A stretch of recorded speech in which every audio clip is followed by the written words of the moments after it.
తిరుమల క్షేత్రానికి ఒక విచిత్రమైన బ్రాహ్మణుడు వచ్చాడు. అతని కళ్ళు నోరు తప్ప మిగతా శరీరం అంతా పుండ్లతో, చీము నిత్తుర్లు కారుతూ దుర్వాసనలతో కంపు కొడుతూ ఉన్నాడు.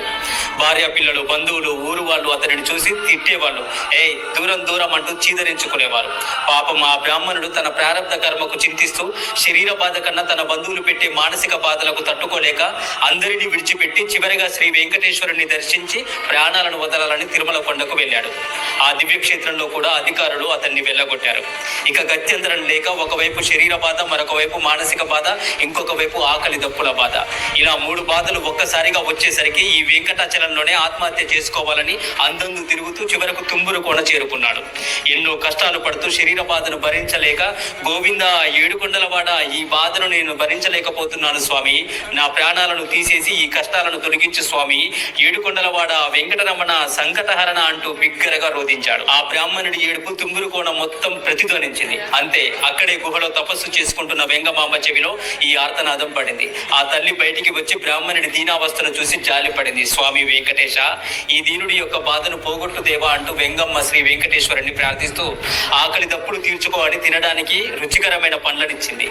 ఎన్నో నాళ్ల నుండి తిండి లేక కనీసం పలకరించే దిక్కులేని బ్రాహ్మణుడికి తన పాలిటి ఏ భాగ్య దేవతో, ఏ వనదేవతో అని భక్తిగా ఆమెకు నమస్కరించి ఆ తల్లి ఇచ్చిన ఫలాలను కడుపారా తిన్నాడు.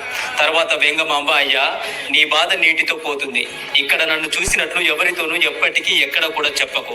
ఒకవేళ నోరు జారావో నీ తల 1000 ముక్కలవుతుంది, జాగ్రత్త అంటూ కళ్ళు మూసుకోమని చెప్పింది. అలా కళ్ళు మూసుకున్న ఆ వ్యక్తి కళ్ళు తెరిచేలోపు ఒక్క క్షణంలో తిరుమల శ్రీవారి ఆలయం పక్కన స్వామి పుష్కరిణిలో తేలాడు. ఆ బ్రాహ్మణుడు తన శరీరాన్ని తడిమి చూసుకొని ఆశ్చర్యపడ్డాడు.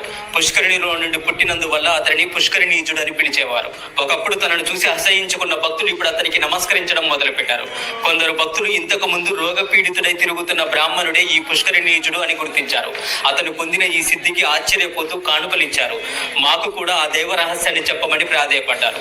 వినాశకాలే విపరీత బుద్ధి అన్నట్లు ఈ పొగడ్తలకు ఉబ్బిపోయిన పుష్కరిణీయుడు అహంకరించి చాలా కాలం గడిచింది కదా, ఏమవుతుందిలే చెప్తే అని నిర్లక్ష్యంతో తుమ్మూరుకోన ప్రాంతంలో తాను వెంగమాంబను చూసినట్లు, ఆమె దయ వల్లే ఇలా మారిపోయానని చెప్పాడు. అంతే, ఆ క్షణంలోనే అతని తల ముక్కలు చెక్కలై విగత జీవుడయ్యాడు. తపస్సంపన్నులైన మహనీయుల వాక్కులు ఎప్పటికీ వృధా కానే కావు కదా.